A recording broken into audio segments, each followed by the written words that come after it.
¿Cómo están? Un gusto saludarles y en esta oportunidad hablarles de un tema que es importantísimo. Así como nos están pidiendo que nos cuidemos durante estas fiestas, estas próximas semanas, por lo que viene con las Navidades, el Año Nuevo, la tentación de reunirnos, la tentación de salir. Bueno, también hay otro aspecto dentro de lo que son los siguientes días que hay que tener muchísimo cuidado y estar pendientes. Y quizá aquí más el llamado sería para las autoridades y se trata de un llamado en relación con el consumo ilícito de productos o de productos ilícitos. Este es un llamado que normalmente se podría hacer en cualquier época del año, pero considerando la pandemia, las restricciones, incluso a la venta de ciertos productos, imaginen ustedes hasta el alcohol, bueno, pues se abre la puerta a muchísimos otros riesgos si es que no ponemos atención o las autoridades. Así que sobre este tema yo le doy la bienvenida a nuestra invitada el día de hoy, Paulina Gross. Ella es gerente de consultoría para Latinoamérica de Euromonitor. ¿Cómo estás, Paulina? ¿Desde dónde te sumas? Bien, muchas gracias, gracias Gaby por la invitación. Yo estoy ubicada en Santiago de Chile. Pues qué gusto saludarte y yo te pediría que me platiques exactamente cuáles son esos hallazgos que encontraron ustedes en el estudio que acaban de hacer. Sí, es interesante. Realmente la pandemia tuvo en el consumo de alcohol ilícito en los países que investigamos. Está Brasil, México, Colombia, Perú, Panamá y República Dominicana. El aumento del alcohol aumentó precisamente porque hubieron canales formales que cerraron. Entonces, ahora el consumidor, que también vio afectado sus ingresos, empezó a comprar alcohol de carácter ilícito en canales tradicionales. Precisamente, como te comentaba, los ingresos se vieron afectados, obviamente por el desempleo y todo lo que generó el COVID. Por otro lado, el comercio estuvo cerrado en algunos países y efectivamente algunos países llevaron a cabo la ley seca como medida de limitar el consumo de bebidas alcohólicas. Esto también tuvo el efecto contrario. Por lo tanto, hubieron canales tradicionales y también comercio electrónico que se vio afectado por el comercio de alcohol ilícito. Bien. Esto también acompañado de que hay mucha desinformación de parte del consumidor de qué es lo que está comprando. Entonces, muchas veces no sabe que está adquiriendo un producto que es de carácter ilícito. ¿Cómo es que el consumidor no sabe? Porque normalmente se entendería que un consumidor lo compra en tiendas físicas.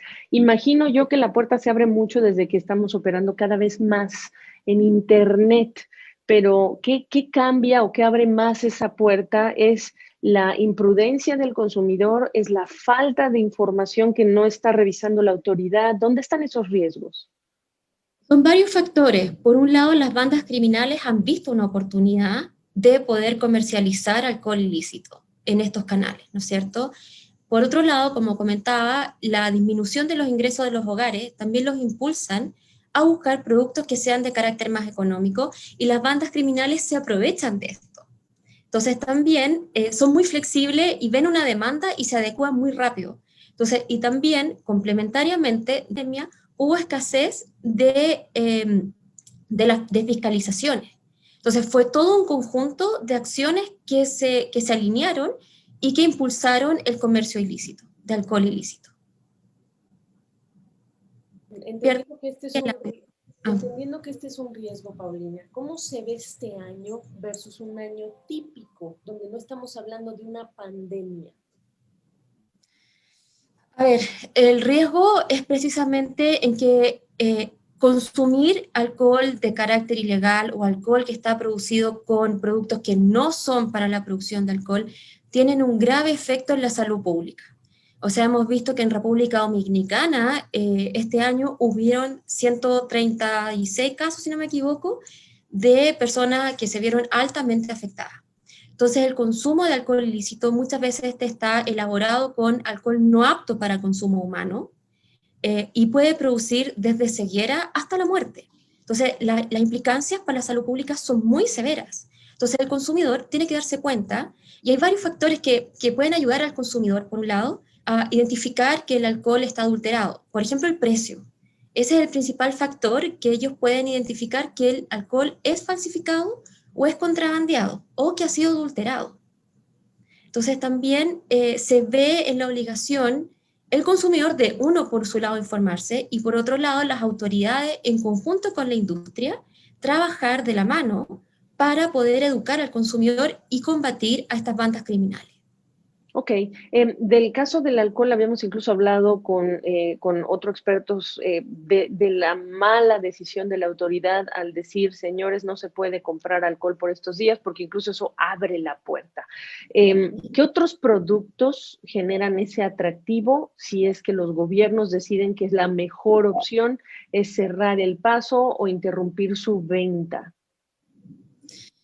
Ay, la verdad es que es complejo, porque la verdad es que esa decisión de ley seca o de cerrar genera el efecto contrario, ¿no es cierto? Entonces, al final, hay que hacerlo de manera paulatina y no bloquear, sino que es trabajar en conjunto con las industrias también y con la cadena de distribución para que sea de la manera más formal posible y proteger también al consumidor. Hemos visto que por el cierre de la frontera, obviamente porque los países cerraron su frontera, el contrabando disminuyó levemente, pero aumentó la falsificación.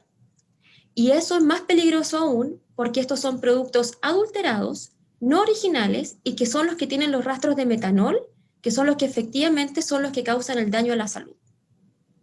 Entonces, a partir de esta conversación, yo te pediría que nos hables de recomendaciones para la autoridad, recomendaciones para el consumidor, para cerrar esta conversación.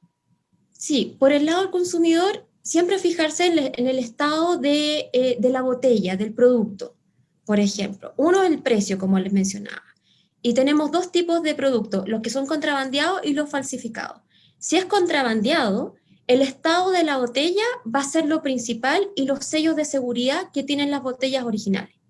Y por otro lado, los productos falsificados van a poder ver, por ejemplo, que el contenido, el alcohol, tiende a ser más turbio. No es un alcohol como ellos están acostumbrados a ver, el olor va a ser distinto. Son productos elaborados con alcohol que no es para el consumo humano. Y por el lado de las autoridades, Colombia está haciendo algo bastante interesante que está el etanol y todo lo que es alcohol lo está vendiendo de manera desnaturalizada, por lo que lo inhabilita para ser utilizado como materia prima. Esas son algunas medidas interesantes. También son los controles aduaneros que se tienen que ir intensificando. Muchas veces por las condiciones naturales de nuestra frontera ese control es complejo, pero medidas como por ejemplo lo que está tomando Colombia es bastante interesante. Hay países que tú... Adelante, perdóname, pensé que No, habías perdón, que terminado. aumentar la fiscalización, eso es lo último. La fiscalización, dijiste. Sí, exactamente. ¿Entendida cómo para entender bien? Entendida como fiscalización a los productores, que efectivamente se está haciendo alcohol de manera legal, a la cadena de distribución de alcohol también y a la cadena de comercialización. Entendido, ahora sí. Te preguntaba yo porque me hiciste pensar cuánto América Latina es particularmente sensible a este problema versus, o en cuánto es problemático el asunto acá versus otros continentes en el mundo. A ver, nosotros llevamos estudios en todo el mundo, hacemos estudios en África, en Europa, en Asia. Europa sufre menos, pero generalmente nosotros tenemos un problema similar a lo que lo tiene el continente africano, especialmente por los niveles de bandas criminales que tenemos en Centroamérica y el norte de Sudamérica, el fondo de lo que es por Colombia, Brasil, que es un mercado muy grande, y especialmente porque tenemos países que son productores de materia prima, como por ejemplo la caña de azúcar. Y eso también obviamente facilita a las bandas criminales poder tener acceso al etanol como materia prima. Claro, ahora sí se entiende.